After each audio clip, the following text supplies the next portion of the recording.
Olá, meu nome é Daniel. Meu grupo é composto por mim, pela Maísa e pelo Luiz, conhecido como Durval. Nesse trabalho, a gente veio mostrar o quão perigoso é o uso de esteroides e anabolizantes para o nosso corpo, principalmente para o sistema reprodutor masculino, né? Sabemos que os atletas buscam sempre o índice maior que eles possam alcançar, sempre o seu limite. Por isso eles treinam, deixam vida social, familiares e outros lazeres de lado para poder alcançar seu índice máximo. Mas com esses usos de anabolizantes, há os caminhos mais fáceis para poder alcançar esses objetivos, mas em troca eles podem causar um mal enorme aos nossos corpos. Então, nesse trabalho a gente veio mostrar o quão ruim é o uso excessivo desses esteroides e anabolizantes ao sistema reprodutor masculino. Dentro do sistema reprodutor masculino, nós iremos ver a estrutura anatômicas, né, que são responsáveis pela reprodução sexuada e a manutenção da espécie. Então, agora iremos ver o que cada uma dela tem sua importância e o que elas fazem. O escroto. O escroto ele se localiza entre as faces anteromediais das coxas, na parte superior, e se encontra também na parte externa do corpo. O escroto ele é a estrutura onde ficam os testículos, né? E há um septo que divide as duas partes, onde contém um testículo em cada uma. Testículos, eles são gônadas masculinas e são responsáveis pela produção de espermatozoides e hormônios sexuais masculinos, principalmente a testosterona. Os testículos há também os septos, que são responsáveis por dividi-los em lóbulos em seu interior, que se encontram os túbulos contorcidos, que são responsáveis pela estrutura da espermatogênese. No testículo ainda há uma parte chamada seminíferos reto, que forma a rede testicular. A partir dessa rede testicular, elas partem do ductus, que projeta a cabeça do epidídimo, que é a estrutura que envia os espermatozoides. Dentro do túbulo seminíferos, que estão contorcidos, existe uma célula chamada sertório, e que nessas células são produzidos os espermatozoides. Ainda dentro do mesmo tubo existe uma pequena porção de tecido conjuntivo, que é a estrutura que segura a sustentação deles. Nesse caso, encontra uma outra célula chamada Leydig, que são responsáveis pela secreção da testosterona. Epidídimo são dois órgãos que têm a função de armazenar o espermatozoide. Cada um deles tem uma região cranial, que tem um corpo, e uma cauda que se conecta ao ducto deferente.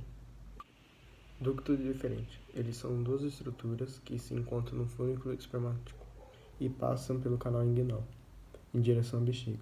Chegando na bexiga, eles se dilatam, formando a ampola ducto deferente, que é o principal local onde armazenam os espermatozoides.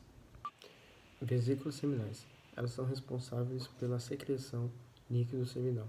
São duas estruturas que se encontram ao lado da ampola deferente, que se unem por meio de um ducto e formam o ducto ejaculatório.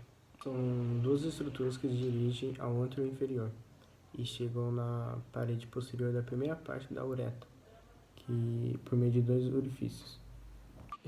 Estão localizadas na lateral da uretra.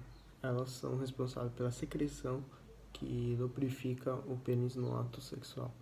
Elas também limpam as secreções de urina, que eram resíduos localizados na uretra, e também facilitam assim a passagem do sêmen. Ela se inicia no ósseo interno e vai até o externo, onde se localiza a glande do pênis.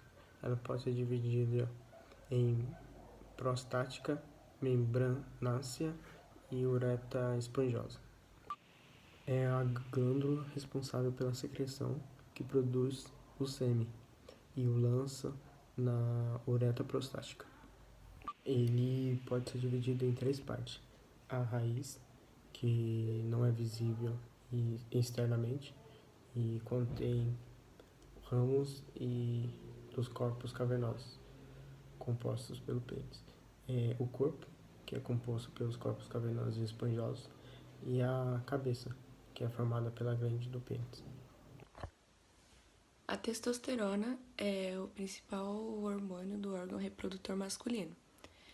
Ela é produzida e liberada pelas células Leydig, que são encontradas nos testículos.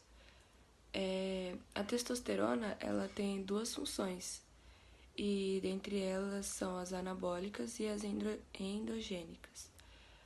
Quanto às funções anabólicas, elas são responsáveis pelo crescimento ósseo e muscular, e além de participar e atuar sobre o crescimento de quase todos os órgãos do corpo humano. Já as funções endogênicas, elas são responsáveis por atuar diretamente no sistema reprodutor masculino e no desenvolvimento dele desde a puberdade. Os esteroides ou anabolizantes, eles começaram a ser desenvolvidos no início a fim de ter um valor terapêutico na recuperação de cirurgias, câncer de mama, anemias, porque o mesmo ele desenvolve a produção de eritropoiese, ele auxilia nessa produção e acaba auxiliando na recuperação dos pacientes.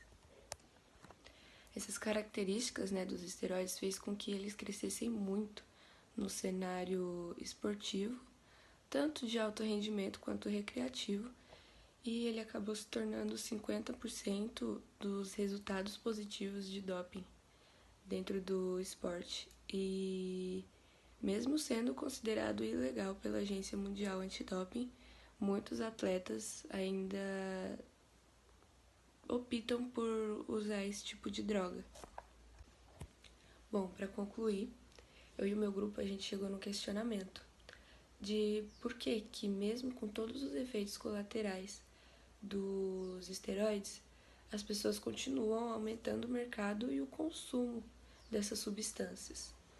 E a gente chegou à conclusão que todas as pessoas que acabam se rendendo, a esse tipo de coisa e acabam colocando seus corpos, sobre um efeito muito maior e muito mais degradante, a causa disso é o padrão social, aquele padrão que diz que o seu corpo nunca vai ser o suficiente, que a gente tá magro demais ou que a gente tá muito gordo, que os nossos resultados nunca serão bons o suficientes, e as pessoas acabam se rendendo ao uso desse tipo de substância.